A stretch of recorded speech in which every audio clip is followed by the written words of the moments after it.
how you get to the objective is way more important than getting to the objective. So I think it's really easy to lose sight of the fact that accomplishing a goal, hitting a project budget, schedule, scope on time, at the expense of trust in the organization, at the expense of relationships with others, at the expense of people being excited to keep working in a place, that is way more costly in the long run, right? You might hit your quarterly earnings report or deliver a project on schedule, but it's coming at a cost. So I would just say that the how is more important than whatever target you've arbitrarily set is. You're listening to the Life and Leadership Podcast, where leaders from across the globe share openly about the trials, triumphs, and lessons learned along the leadership journey. Whether you're a seasoned, new, or aspiring leader, get ready to receive powerful insights and practical takeaways to help you grow in your leadership. And now, here is your host, Mary Eniolu. Looking back on your journey, if there was one person you could pick to say thank you, somebody that really impacted you, who would that person be and why? I know exactly who it is. It would be Brandon Fisher. He was my first manager at the consulting firm I worked at, the Mako Group, my first manager in the cybersecurity space. He got to help me smooth out the rough edges of idealistic young Zach getting into security for the first time and thinking I knew everything, or thinking you could just send me out into the field and I'd figure it out as I go. And he really helped me polish myself to be in the customer facing role I was in and build my security knowledge along the way, because it's not as simple as picking up a spreadsheet and checking some boxes like it seemed to me at first.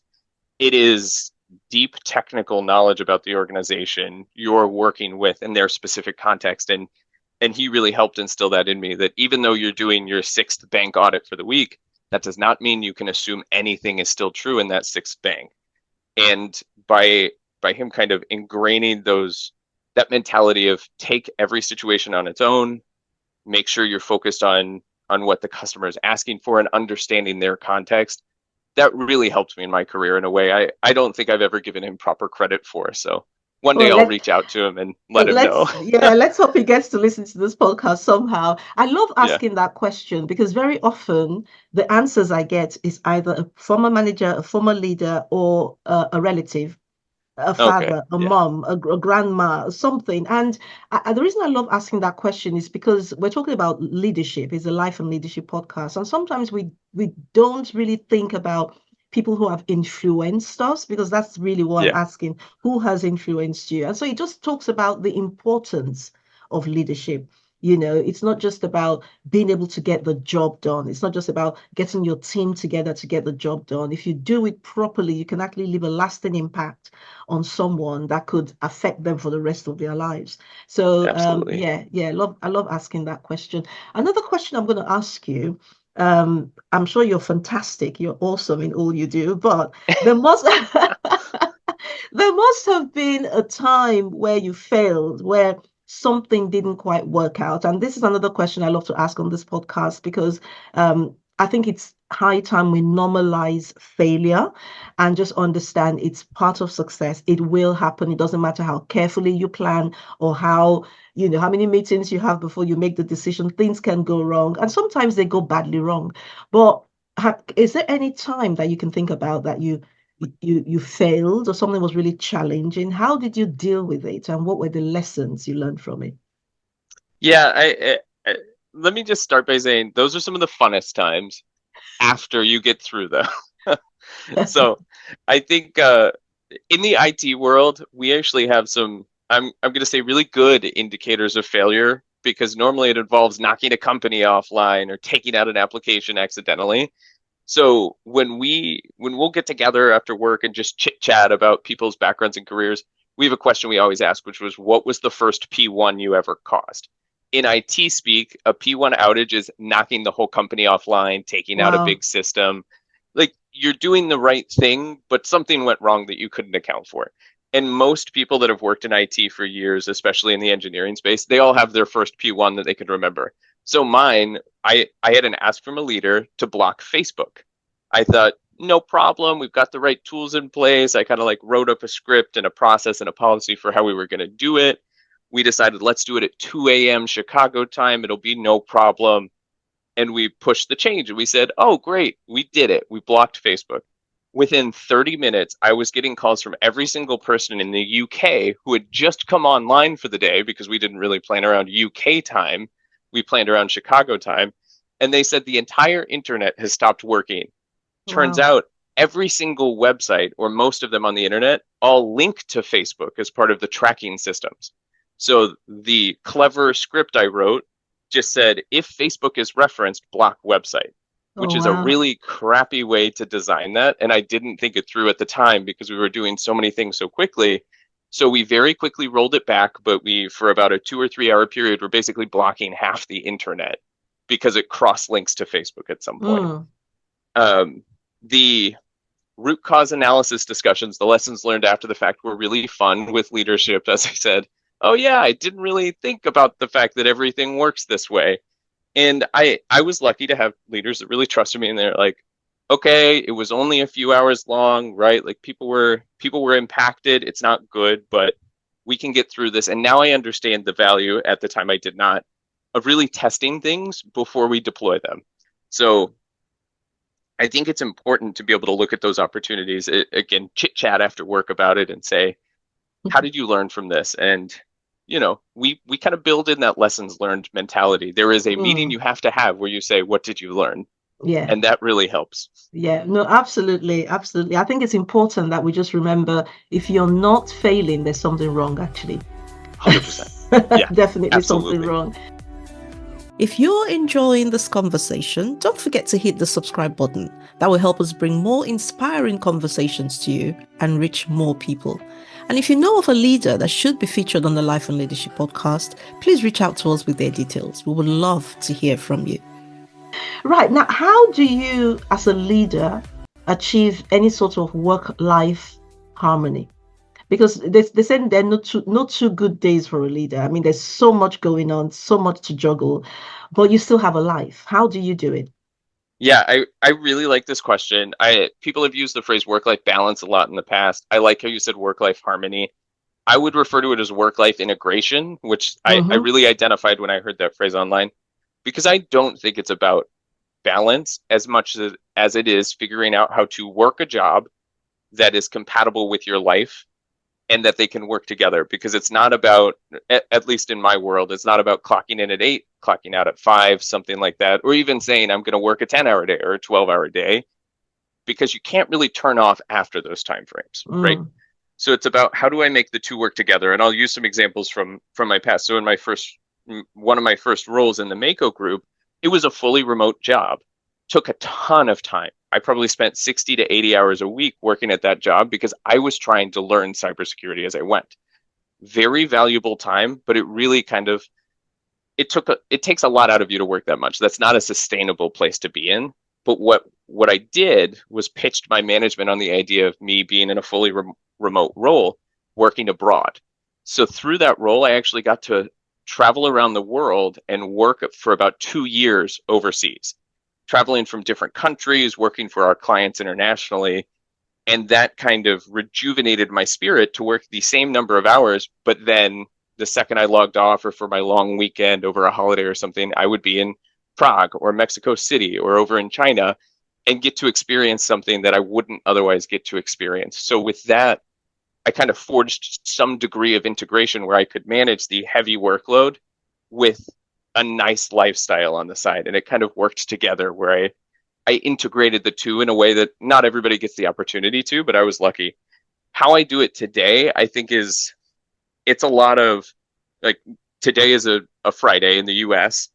I'm just kind of It's blocked my it whole is it is a calendar. Friday in the UK as well. Yeah, sorry, I didn't mean it that way. It's Friday everywhere. Um, I just kind of blocked Friday and I said, look, I am on call if you need me. I had no important meetings today. I am not going to be shackled to my computer today because I've already worked quite a bit this week. And I have that flexibility and trust from my management to say, Mm. it's not about taking a day off. I'm not spending a PTO day today. I'm just saying I'm not going to actively work, but I'll be on call if somebody really needs me. So I'm going to go down to a coffee shop, down to the pool, over to the beach in Chicago, and enjoy my Friday to kind of make up for the 2-day work trip I had to Toronto and the whirlwind my week started off with. And Mm. that's I think what it's about. It's being really intentional on what time you do need to take for yourself. I think there's another piece with the work life integration too that a lot of people overlook, which is it's not about taking a day here or a half day or something like that.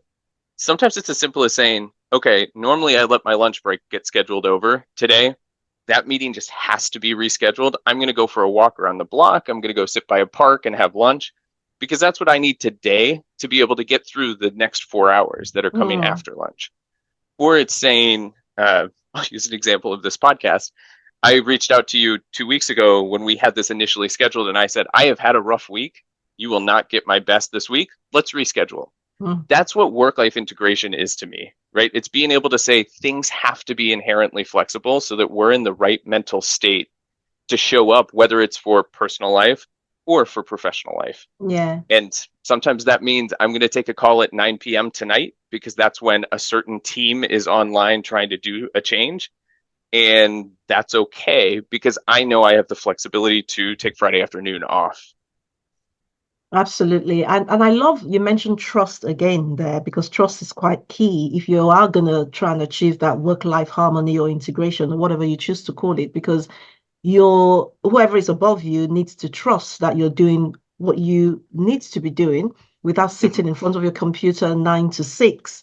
But also you need to trust your team that they are doing what they need to be doing without you always being there. And it goes back to this development as well, developing your people so they can step up and do what they need to do without you always being available. So I really think a leader empowering their team, is the best thing you could do for Yeah. yourself. For Yeah. yourself. I'm gonna say too, it's a two-way street, right? Like I use the phrase trust as an example of I'm in a high trust scenario, so I have the flexibility to really remake my schedule on the fly without formal approvals. If you ever find yourself in a situation where that's not true, again, it's about stepping away from the decision point of can I take Friday afternoon off because I worked late on Tuesday. It's not about that. It's about having a relationship with your management team or your coworkers to say, hey, I need to take some time or I'm just going to block this time. Can we cover for one another? Are we okay with this idea of a flexible schedule? And if it doesn't exist, an individual can start that conversation. It's not just Mm, about the leader recognizing there's a problem. The individual can say, hey, boss, I'm feeling like we don't necessarily have the best alignment on how I'm managing my time. Let's have a conversation about it because I want to get to a higher trust scenario where I have more flexibility. What mm, are the benchmarks you want me to see, right? Because no boss cares if you're in your seat for 8 hours a day. They care if the work gets done. So I think it's important to recognize those objectives and say, how can I demonstrate I'm getting the work done even though my butt wasn't in the seat at this time? yeah. Because I needed to take the time for myself. I needed to unwind, check out for a little bit. So what are the KPIs basically, as we say? Yeah. What, yeah. Make it clear and let people get on with it. Absolutely. If I was to ask you, what are three key leadership traits that are important to you that you would say a good leader needs to have? What would your top three be? Number one is empathy. And I think in the IT, specifically in the security space, we tend to get away from that as a core trait. Mm, Because in our world, it's if you make one wrong call, the bad guy gets in or something goes wrong. And it can be really easy for us to make a decision that makes everybody's life at the company harder, right? All it takes is me to say, I think it's a good idea for every single time you log into your laptop, a multi-factor, triple factor, whatever it is, authentication prompt occurs. And it makes your life incrementally harder every day. And maybe there wasn't really a risk or a threat I was addressing appropriately. And what I just did was make a decision that is anti empathetic to the user experience. Other people's lives just got harder while I did my job.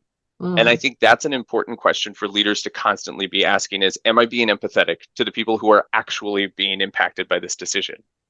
Right. And it's not to say that sometimes impact isn't necessary. It's just to say, are you cognizant of it? Do you understand that yeah. by doing something as simple as saying, I want people to have a harder time logging in to keep the bad guys out. That might be the right risk to make, but if you're not doing it with this end user empathy in mind, you may have just made everybody's lives harder. Make sure that it's worth it if you are going to make everybody's lives harder. So I think that's one of the key traits. Another is, I'm gonna say, like, introvert and extrovert aside, it's just a desire to connect with people. I think is really important for a leader. I don't know a better way to phrase it than that. Just genuine interest in people, whatever form or format that takes. If you're trying to get folks to follow you, trying to set a vision, trying to um, get people just to walk in the same direction, it takes an ability to connect with people, see where they're at, see what their backgrounds are, understand the cultural context they come from, to be able to connect with them. And I think the final piece, and this is my bias talking, is storytelling. I think storytelling is a huge part of leadership. I think it's a skill that can be practiced and trained that a lot of people overlook. I don't think it's a soft skill. I think it's a hard skill. So it's a technical skill that you can train, you can take classes on. There's groups like Toastmasters that can help teach it to you. But if you don't cultivate the ability to tell a story, you disappear into the 10-slide PowerPoint with so many boxes and diagrams and charts that nobody has a clue what you're talking about. Generally, you can tell any story with a picture or with one PowerPoint slide or without ever having a meeting in the first place. It can just be compelling enough that you can share your vision, you can translate your information in such a way that people connect to it and can understand from it. I think that is maybe overlooked at times, is the ability to tell a good story really makes a difference. Yeah, I agree with you. And I love those three. I mean, I personally would put the connecting and the storytelling together under communication, right? Because it's one thing to communicate, it's another thing to connect with people when you communicate. So that's what you're talking about, being able to build relationships, being able to build rapport, and being able to connect with people. And one way we do that is through storytelling, because by telling your story, you bypass a lot of stuff, because we all love stories. We all go to the movies because we want to watch stories. So people identify with stories. So I really love those three, and empathy as well. I think empathy is becoming more acceptable to leaders as something that is necessary. I think in the past, maybe it was seen as something that was too fluffy and not necessary and too soft. And what's that all about? But particularly maybe post-COVID, I think more and more leaders are starting to recognize that it's really an important skill to be able to empathize with people and put yourself in their shoes. Like you said, when you're making decisions, see how it impacts on the customers, of course, but how does it impact on your internal customers? Because I call the members of staff your internal customers. They are your customers as well. But yeah, I love those three pieces. One of the other mantras I really rely on, and I think this is especially true for all leaders and especially true in the post-COVID era, where nearly everybody's calendar is just blocks of meetings all day long because nobody's in the same place to do work together. It's a quote from Lao Tzu, the founder of the religion Taoism, and it's, time is a created thing. To say I don't have enough time is like saying I don't want to. That has been very powerful to me throughout my career, because I regularly find myself saying, I don't have time for this, right? Like, there's no time, like, let's do it later, let's do it in the future. And I have to take a step back and say, okay, what I'm really saying is I don't value whatever that thing is more than whatever I'm currently planning on doing. Yeah. It's more important to say that than it is to say I don't have time, because it's an excuse that's just not true. When people say, I don't have enough time to get something done, I don't have enough time to go to the gym, to do more training, to, help out with an intern program, to volunteer on the side, whatever the case is, it's about taking a step back and looking at your system of priorities and values to say, why am I saying I don't want to help out with the intern program, right? Nobody's anti-intern program. It's more about saying, what am I valuing more highly than helping people get into the corporate world or helping people develop in their career? And once you frame it up that way, the I don't have time excuse really crumbles, and you say, oh man, I really need to refactor how I'm thinking about things. Yeah, no, you're absolutely right, because we all have 24 hours, right? So it's a question of what are we filling our 24 hours with? And like you say, if you are honest and say, I'm not valuing this enough. That is a more honest way of looking at it. And then you can, like you say, ask the question, okay, but why am I not thinking this is more important than something else? And if it really is the case that it's not as valuable to you, then that's fine. But as long Hmm. as you know that you have actually looked at it from that perspective and not just from the perspective of, oh, this got on my plate first, so I have to do that, irrespective of the fact that this is really, really important and something I really love to do. So I think that will actually increase your productivity because it will 100%. force you to really consider what's on your plate and what you're saying yes to and what you're saying no to. Because that at the end of the day, that's what it is. I'm saying yes to some things and I'm saying no to some other things. I think it makes you happier too as a result, because then you can say, I know what my values are and I know every single thing I'm doing. It stands up to the test of why am I Mm, doing this? yeah, yeah. The motive is so important. I'm constantly checking and rechecking my Yeah. motives. Why am I doing what I'm doing? Really, really important.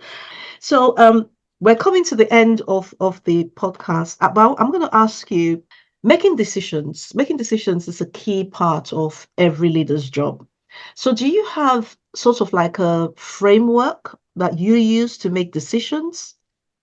This is a good question. I'm going to say kind of, but I tend to have a couple of philosophies I fall back on because I tend to think that virtually all decisions are are different and they need to be looked at differently.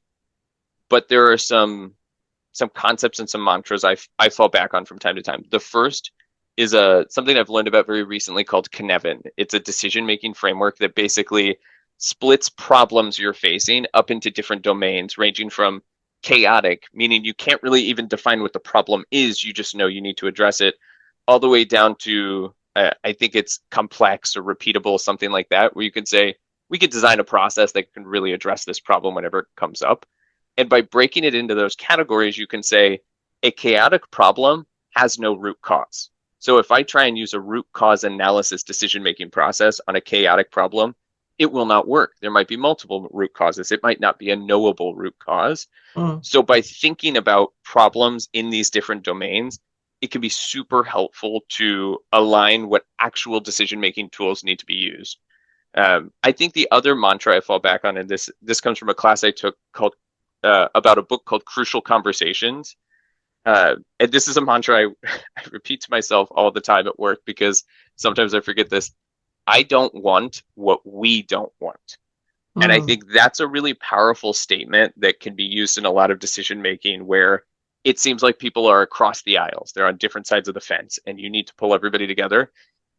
If I'm forcing people either through my position or through my influence to just go along with what I say, something has gone terribly wrong, right? If I can't convince another person that I'm right or compromise with another person to say let's be right together, the decision's not worth making, right? if, mm, if we cannot agree that there's a good outcome, even if it is one person giving up part of what they wanted or both people giving up part of what they wanted, if we can't say this is a good idea, let's go together, you've lost the journey as a leader at that point, right? You've just become the manager where people have to follow you because of your position, mm, because of the reward structure that's been put in place. Versus if you're at a nonprofit, right, where everybody's a volunteer and they can walk off the job whenever they want because you're not paying them anything. Those are the moments where you know if it's a good decision, right? Because if people stop showing up to the next meeting or something like that, you know you're leading how you want, not how we want. And I mm. think that's a really powerful mantra I regularly fall back on too. Right. I love that because it's teamwork, isn't it? You're not in it for yourself, or well, for just yourself. You're Yeah. in it for the team and for the organization. So that's good. One final question, Zach. What advice would you give your younger self in terms of leadership? Or put differently, what advice would you give someone who is just stepping into leadership, knowing what you know now? What advice would you give them? Yeah, absolutely. How you get to the objective is way more important than getting to the objective. Mm, So I think it's really easy to lose sight of the fact that accomplishing a goal, hitting a project budget, schedule, scope on time at the expense of trust in the organization, at the expense of relationships with others, at the expense of people being excited to keep working in a place, that is way more costly in the long run and is demonstrably a failure to lead in the long Mm, run, right? You might hit your quarterly earnings report or deliver a project on schedule, but it's coming at a cost, and it's generally an indicator that as a leader we've taken on too much. So I would just say mm. that the how is more important than whatever target you've arbitrarily set is. Yeah, yeah. I mean, John Maxwell says the process is more important than the outcome. So don't get struck with destination disease where you're just focusing on let's get to the end, let's get to the outcome, but the process is more important. And so when we bear that in mind, then you're mindful of the relationships you're building in the process. You're mindful of how you're speaking to people, how they're responding to you, how you're working together as a team. It's not just about being able to get the job done. As a leader, it can be tempting to just say, well, who cares? You're here to do a job, just get on and Yeah. do it. But like you say, in the long run, what damage are you causing that you're probably going to Hmm. spend time, energy, and maybe money to try and rectify in the long run? So I think that's really, really good advice to remember that the process is more important than the destination. Absolutely important. I just want to say thank you so much, Zach, for coming on the Life and Leadership podcast. It's been wonderful having you here. I've loved the conversation, and I know you've touched on lots of things that will be of tremendous value to our listeners. So thank you so much. My pleasure. Thanks for having me, Mary. I really enjoyed it. The Life and Leadership podcast is brought to you by Can Do Academy, where we help organizations develop high-performing teams and extraordinary leaders. To find out more about our work, visit candoacademy.net. See you next time. Thank you for listening to the Life and Leadership podcast. If you enjoyed the conversation, hit the subscribe button. That will help us reach more people and inspire more leaders. See you on the next episode.